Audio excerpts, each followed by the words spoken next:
Estamos no galpão Pedro José Schweikber para aprender junto com a Escola do Chimarrão dicas valiosas para você preparar o seu mate amargo. Para isso temos aqui já um especialista no assunto, Luiz Rodrigues, diretor executivo da escola, para nos passar algumas dicas importantes para quem quer iniciar e não sabe ainda preparar o seu chimarrão. Qual seria a dica número 1, Rodrigues? Bom, eu começo...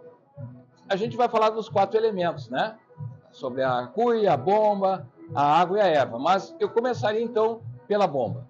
Porque normalmente as pessoas nos procuram nos eventos e falam que o chimarrão entope. E aí nós perguntamos, como é que está higienizando a sua bomba, né? E as pessoas muitas vezes, eu dou uma batidinha e eu jogo lá, no outro dia eu vou fazer o chimarrão. Não, a gente tem que ter primeiramente um cuidado com a bomba. Obedecer um dos mandamentos mais importantes para a conservação dela, não usar como colher.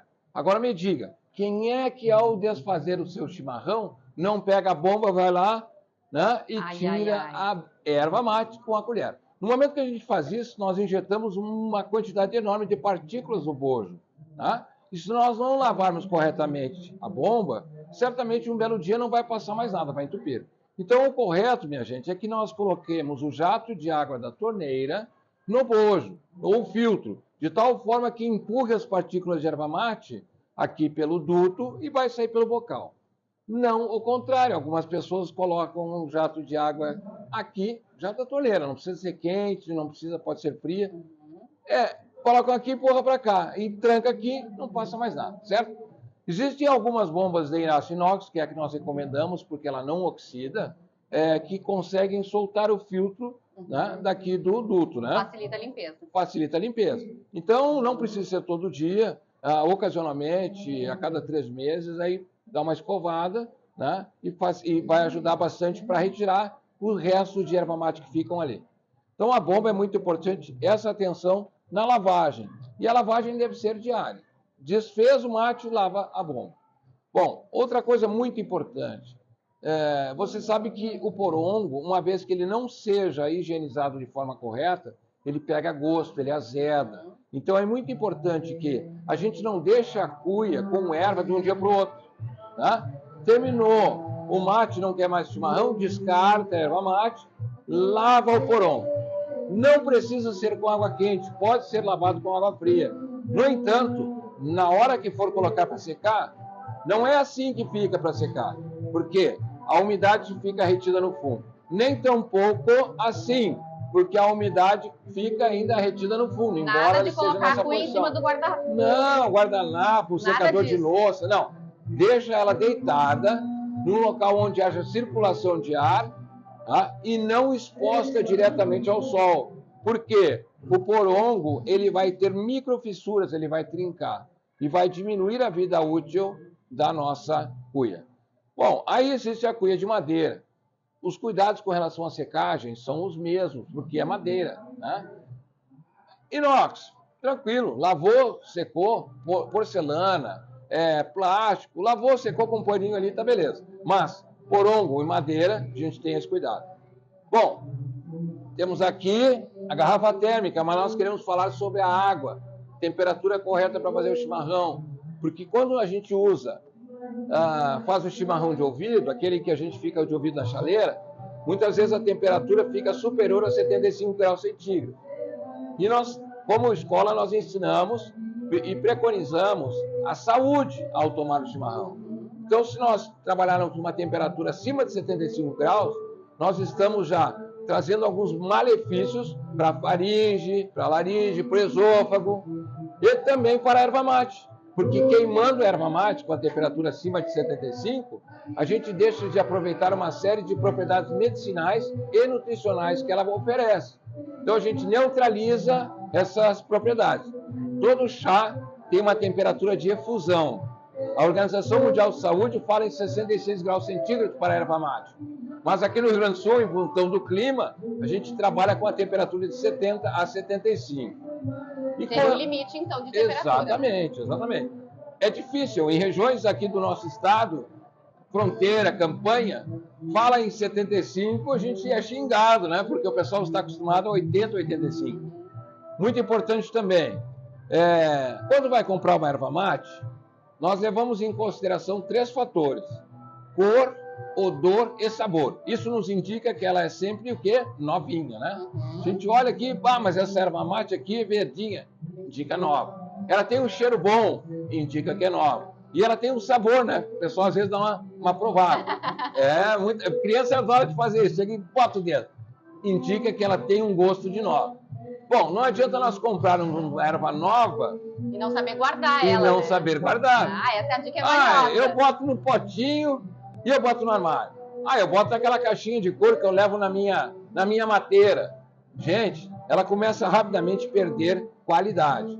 Então, o ideal é guardar a erva mate na própria embalagem, fecha ela, geladeira, muito bom. Se puder botar no freezer, melhor ainda. E ainda, como é que a gente compra uma erva nova no pacote lá no mercado? Olhando a data de fabricação ou do lote. Ela é muito mais importante que a data de validade. A data de validade, numa embalagem a vácuo, chega a ser superior a 6 meses. Mas o ideal é sempre buscar a informação de quando ela foi feita. E observando a validade, a gente acaba desconsiderando isso. Normalmente a gente é treinado, né, a comprar os produtos levando em consideração a data de validade.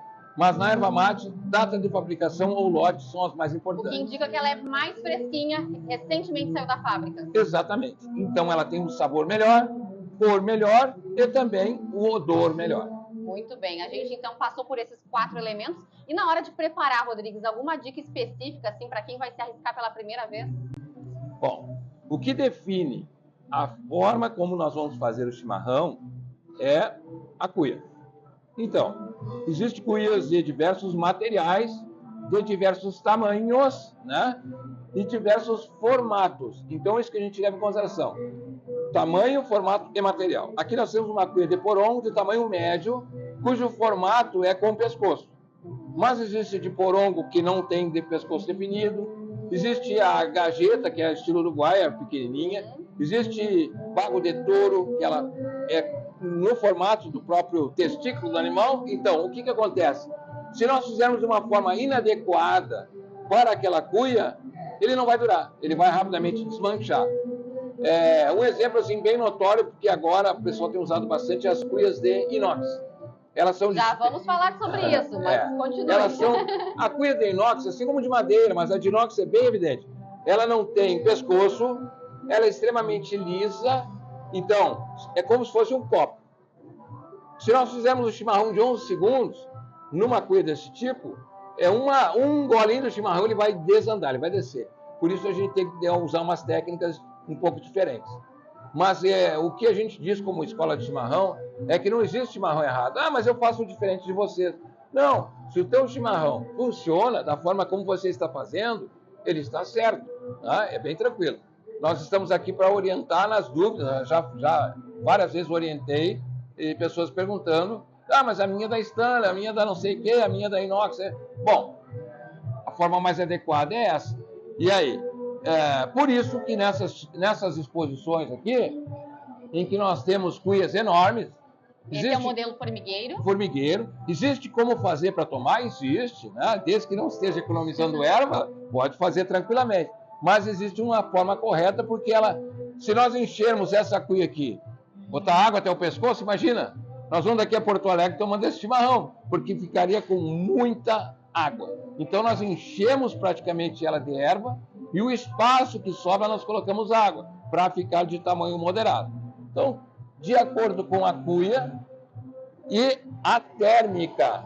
Eu quero fazer um daqueles bonitos que tem na mesa ali, e de furinho. Mas a minha térmica para encher é essa aqui. Não adianta nada, porque é uma enchida e o furinho já desmontou.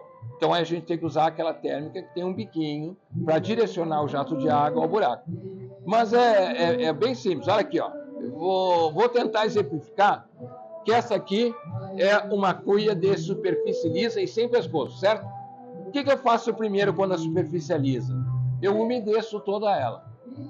Água fria mesmo, umedeço toda ela, de tal forma que a erva mate já vai conseguir uma maior adesão na superfície na lateral interna praticamente estaria polvilhando com a erva mate a parte interior. Aí eu vou colocar os 2 terços de erva, vou usar um vira-mate, vou escorar para baixo, depois para o lado, vou colocar com ela inclinada a água do fundo para cima. E ela vai escorando a erva. Depois eu colocar a mão. Esse é o chamado viradinho, só que usando viramate, não a mão. Tem pessoas que usam a mão. Então, cada uma dessas cuias, ela tem uma melhor forma de fazer. Tá? Não existe mistério. Né? A gente, inclusive, gosta de falar de mistificar o chimarrão. Porque eu sou uma pessoa que comecei a tomar chimarrão depois dos 40 anos. Meu avô tentou me incentivar ao consumo de chimarrão. Eu acho que ele tomava água muito quente. E eu me desinteressei logo de cara. Depois, vindo para Venâncio, aqui há 25 anos atrás, que eu me encontrei com o chimarrão e até hoje a gente está aí na atividade com o chimarrão. O importante, Rodrigues, é que não tem muito segredo. A Escola de Chimarrão está aqui na Fenachim à disposição para ensinar a nossa comunidade. E mesmo quem já saiba preparar o chimarrão, sempre vai ter aquela dica valiosa, sempre vai ter algo a aprender. Há pouco o Rodrigues falava que o ideal, por exemplo, é guardar a erva mate na geladeira ou até mesmo no freezer. Uma informação que chama atenção até mesmo de gaúchos que já consomem chimarrão há muito tempo, né? Exato. As pessoas ficam surpresas em saber dessa informação. São dicas, assim como muitos gaúchos não sabem quem inventou o chimarrão foram os índios, né? Ou mesmo não conhecem uma planta da erva mate.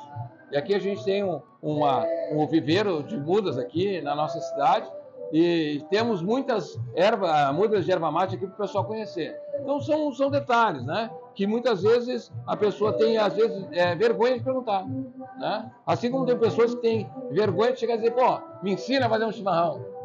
Já encontramos muitos casos assim. Não tenho vergonha, nunca é tarde. E quem toma chimarrão, como já dizia o Pedrão, né? Vive mais e vive melhor.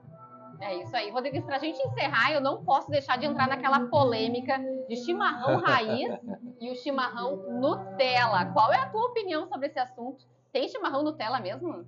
Não, olha, quando se trata de colocar, eu considero Nutella, quando se coloca fora o chá, alguma outra coisa na mistura, né? Na água. Aí eu acho que às vezes modifica muito tanto o sabor que deixa de ser chimarrão. Mas com relação a formatos, não vejo como, porque a Escola de Chimarrão tem 28 anos já de estrada, né? E veja bem, a gente preconiza essa diversidade de formatos. E a cada a gente fala que, mas eu posso criar o meu formato, o meu desenho de chimarrão? Pode. Basta ter habilidade, né? Pegar algumas dicas ali com relação à erva peneirada, por exemplo, você pode fazer. Mas eu misturo o chá, eu faço meu blend. Não considero isso Nutella, porque eu considero o chimarrão uma bebida extremamente democrática, porque nós temos várias opções de bomba, várias opções de erva mate, várias opções de cuia, e por que não várias opções de desenho? Mas com relação ao sabor, se você toma, tem o que está muito em voga, a gurizada usa bastante, o tererê, é o consumo de erva mate, né? É de uma forma saudável, só que é frio, gelado. Né? Então, se considerar desenho, não considero Nutella. Agora, adesão de leite, de condensado e algumas outras misturas que surgem por aí eu já fico um pouco mais preocupado, já fugiu da raiz. Descaracteriza, né? E tira até o gosto da erva mate original, né? Descaracteriza o chimarrão. Muito bem. Além do mais, tem uma diversidade de cuias, como o Rodrigo estava dizendo também, né? O mercado se reinventa, diversifica e traz muitas opções para que essa tradição, esse costume, esse hábito possa se propagar às novas gerações. Claro, a ideia é sempre conquistar novos apreciadores, né? E a gente tem conquistado, não só aqui no Brasil, mas no mundo. Né? A Síria passou a tomar muito chimarrão, quem diria? Porque já tem a cultura do chá. Mas lá passou-se a tomar muito chimarrão. Países do Oriente Médio, países do Oriente, o Japão, são apreciadores do chá também. Então, a questão da internet, da globalização e a produção de vídeos, né, ele faz com que as pessoas fiquem curiosas, busquem informação e muitas vezes a gente chega num evento, as pessoas, eu vi pela internet, eu vi pelo YouTube, eu vi pelo Instagram, eu queria ver como é que faz aqui ao vivo. Né? Então, isso é muito bacana. Tudo isso que pode ser conferido aqui na Fenachim até o próximo dia 11 de maio, é isso, né, Rodrigo? Exatamente, muito chimarrão até lá. Muito bem, até mais. Até mais.